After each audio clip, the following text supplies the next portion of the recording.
ஜனநாயக தமிழ் தேசிய கூட்டணியினுடைய இந்த பேராளர் மகாநாட்டிலே கலந்து கொண்டிருக்கின்ற கட்சியினுடைய இணைத் தலைவர்களான கௌரவ நாடாளுமன்ற உறுப்பினர் செல்வம் அடைக்கல்நாதன் அவர்களே, முன்னாள் நாடாளுமன்ற உறுப்பினர்களும் இனக்கட்சியின் தலைவர்களுமான சுரேஷ் பிரேமச்சந்திரன் அண்ணன் அவர்களே, சித்தார்த்தன் அண்ணன் அவர்களே, சந்திரகுமார் அண்ணன் அவர்களே மற்றும் நிறைவேற்றுக்குழு உறுப்பினர்களே, அதிலே குறிப்பாக முன்னாள் நாடாளுமன்ற உறுப்பினர் அண்ணன் ஜினானன் அவர்களே, சிவசக்தி ஆனந்தன் அண்ணன் அவர்களே மற்றும் மாவட்ட குழுவினுடைய தலைவர்களே, கௌரவ உறுப்பினர்களே, கட்சியினுடைய ஏனைய உறுப்பினர்களே, அனைவருக்கும் இந்நேர வணக்கம்.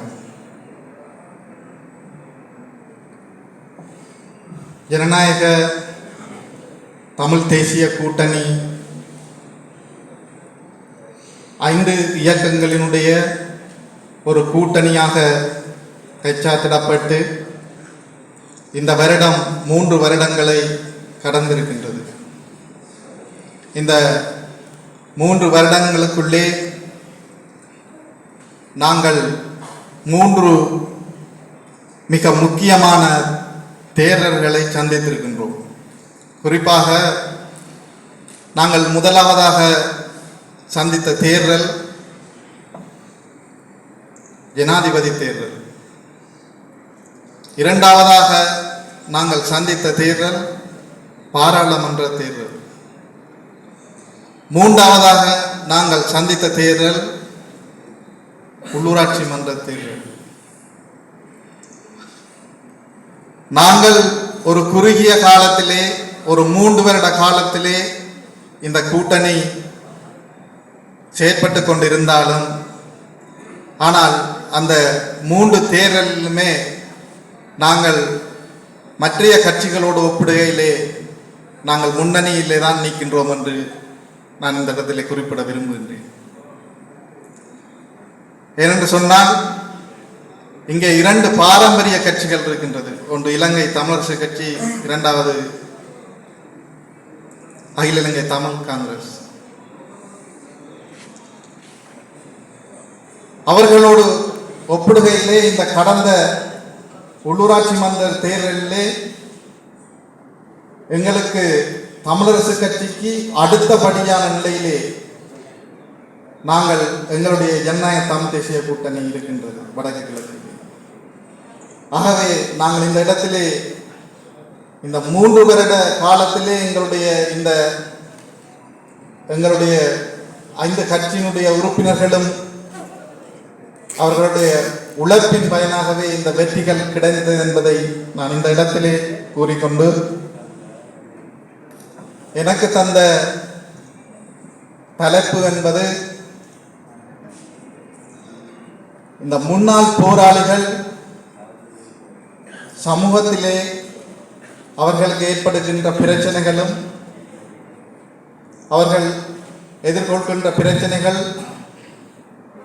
அதற்கு எந்த வகையில் அவர்கள் முகம் கொடுக்கின்றார்கள், அவர்களுடைய எதிர்கால அரசியல் நிலைப்பாடுகள் எவ்வாறு இருக்கின்றது, அவர்களை எவ்வாறு இந்த அரசியலுக்குள்ளே கொண்டு வந்து அவர்களுக்கான அந்த அரசியல் அங்கீகாரத்தை பெற்றுக் கொடுப்பது என்பது தொடர்பான ஒரு தலைப்பை தான் எனக்கு தந்திருக்கின்றார்கள். ஆகவே அது சம்பந்தமாகத்தான் நான் கதைக்க போகின்றேன். இந்த முன்னாள் போராளிகள் என்பவர்கள் இங்கே ஜனநாயக தமிழ் தேசிய கூட்டணியிலே இருக்கின்ற 5 போராட்ட இயக்கங்கள் இருக்கின்றார்கள். இந்த 5 போராட்ட இயக்கங்களுடைய இருந்தவர்கள் முன்னாள் போராளிகள் தான். ஆனாலும் இந்த இயக்கங்களுக்குள்ளே ஒரு மிகப்பெரிய இயக்கமாக, மிகப்பெரிய ஒரு பலங்கொண்ட ஒரு அமைப்பாக, மிக அதிகூடிய தொகை கொண்ட ஒரு போராளிகள் இயக்கமாக இருந்தது எங்களுடைய தமிழக விடுதலை புலிகள் இயக்கம் என்பது எல்லோருக்கும் தெரியும்.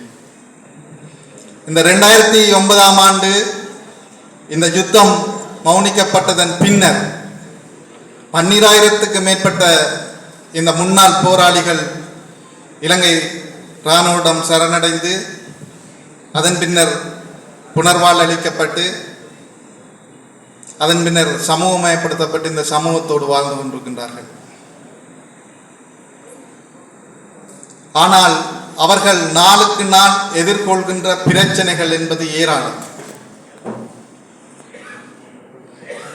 இந்த முன்னாள் போராளிகளை பொறுத்தவரையிலே பலர் முன்பு திருமணம் செய்தவர்கள், பலர் திருமணம் செய்யாமல் புனர்வாழ்வு அளிக்கப்பட்டதன் பின்பு வந்து திருமணம் செய்து குடும்பமாக இருக்கின்றவர்கள், அதே போன்று பலர் திருமணம் செய்யாமல் இருக்கின்றார்கள், பல பெண் போராளிகள் இருக்கின்றார்கள், பல அங்கவீனமான போராளிகள் இருக்கின்றார்கள். இவ்வாறு இந்த முன்னாள் போராளிகளை நாங்கள் வகைப்படுத்திக் கொண்டே போகலாம். ஏனென்று சொன்னால் அவர்களுடைய தேவைப்பாடு என்பது இங்கே அதிகமாக இருக்கின்றது. இந்த தேவைப்பாடுகள் பூர்த்தி செய்யப்பட்டன என்றால் முழுமையாக பூர்த்தி செய்யப்படவில்லை என்றுதான் கூற வேண்டும். பல்வேறுபட்ட தொண்டர் நிறுவனங்கள், அரசாங்கத்தினூடாக, புலம்பெயர்ந்த சமூகங்களினூடாக இவ்வாறு பல்வேறுபட்ட உதவி திட்டங்கள் அவர்களுக்கு சென்றடைந்தாலும் அது பரிபூர்ணமாக நிறைவு செய்யப்பட்டதா என்றால் அது கேள்விக்குறியாகத்தான் இருக்கின்றது. அதற்கு உண்மையான காரணம் என்னவென்று சொன்னால் உண்மையிலேயே இந்த போராளிகளுக்கான ஒரு அரசியல் அங்கீகாரம் இல்லை என்பதுதான் என்னை பொறுத்தவரையிலே முதலாவது காரணம். இன்று ஒரு போராளிக்கு ஒரு பிரச்சனை என்று சொன்னார், இன்றும் கூட அவர்கள் இந்த ஸ்ரீலங்காவினுடைய புலனாய்வாளர்களால் கண்காணிக்கப்படுவதும் அவர்களை பின்தொடர்வதும் இவ்வாறு பல்வேறுபட்ட பிரச்சனைகளுக்கு அவர்கள் முகம் கொடுத்துக் கொண்டுதான் இருக்கின்றார்கள். ஆனால் அவர்களுடைய தேவைகளை அவர்கள் யாரிடம் போய் கூறுவது?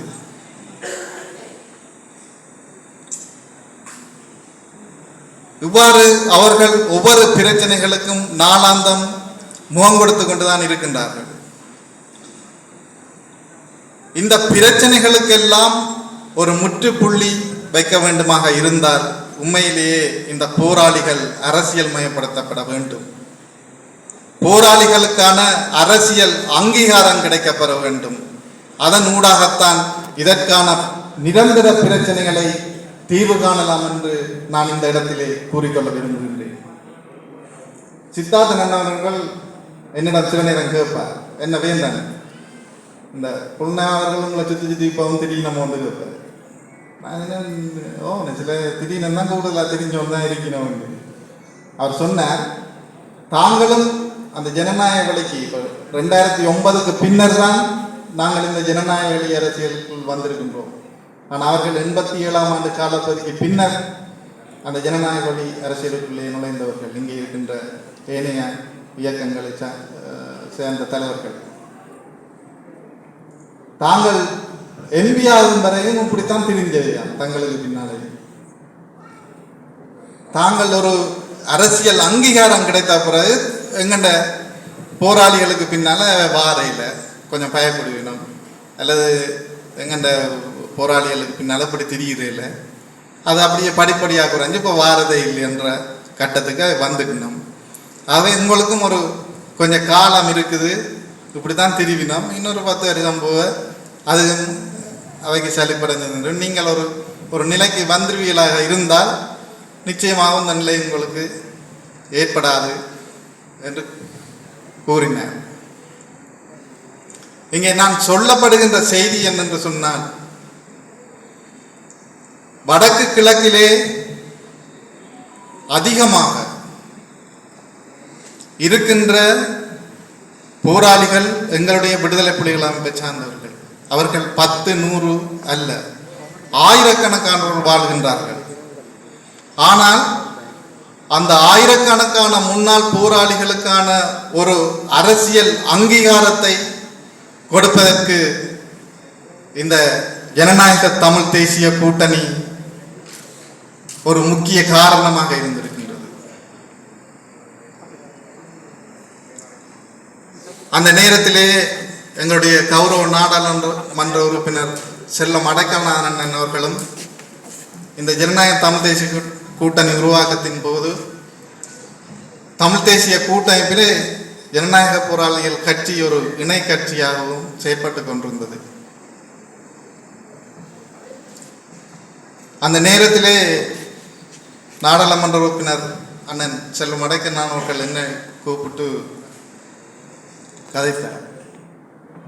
இப்படி இருக்க முடியாது, நாங்கள் தமிழரசு கட்சி அந்த நேரம் தமிழ் தேசிய கூட்டமைப்பாக இயங்கினாங்க, ஒரு தனி கட்சி போக்கிலே அவர்கள் அதிகாரத்தை கொண்டு போகின்றார்கள். இதை நாங்கள் ஏற்றுக்கொள்ள முடியாது.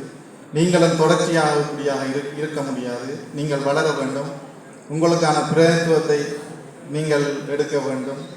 ஆகவே நாங்கள் எல்லோரும் ஒன்றிணைந்து நீங்கள் ஒரு கட்சியாக இந்த கூட்டணியில் இணைந்து உங்களுக்கான அந்த அதிகாரங்களை பெற வேண்டும் என்று என்னுடன் கதைத்து எங்களுக்கான ஒரு சந்தர்ப்பத்தை ஏற்படுத்தி தந்த அந்த வகையிலே ஜனநாயக தமிழ் தேசிய கூட்டணி போராளிகளுக்கான ஒரு அரசியல் அங்கீகாரத்துக்காக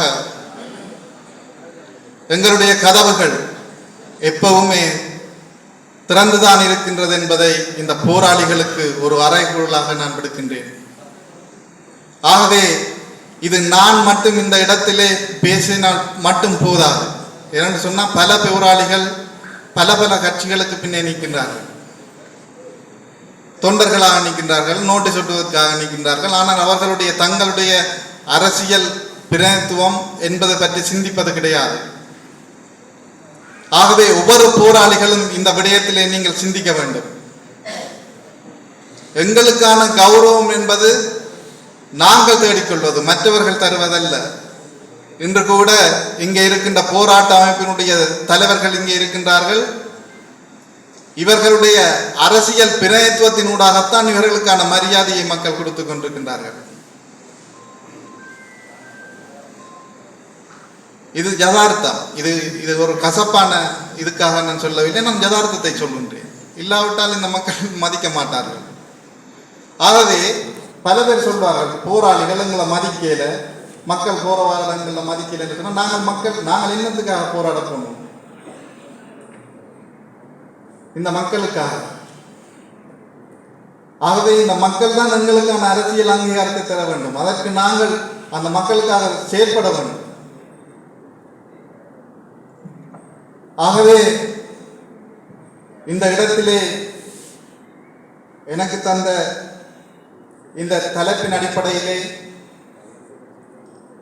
வடக்கு கிழக்கில் இருக்கின்ற இந்த 12,000க்கு மேற்பட்ட முன்னாள் போராளிகள் இந்த விடயத்திலே ஒரு கரிசனையோடு அக்கறையோடு செயற்பட வேண்டும் என்று இந்த சந்தர்ப்பத்திலே நான் கேட்டுக்கொள்கின்றேன்.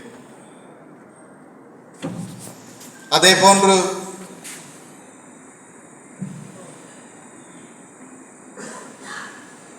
இன்று போராளிகளை பொறுத்தவரையிலே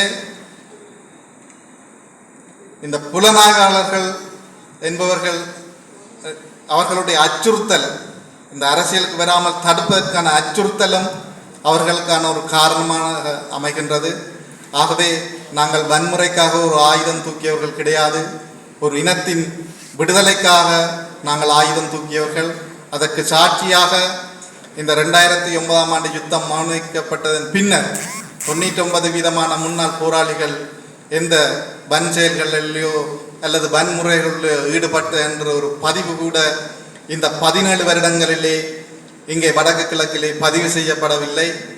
ஆகவே நாங்கள் ஒரு இலட்சியத்துக்காக, ஒரு மக்களின் விடுதலைக்காக நாங்கள் ஆயுதமேந்தி போராடியவர்கள்.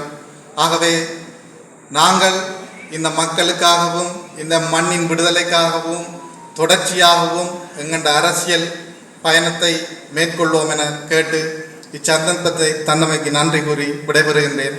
நன்றி, வணக்கம்.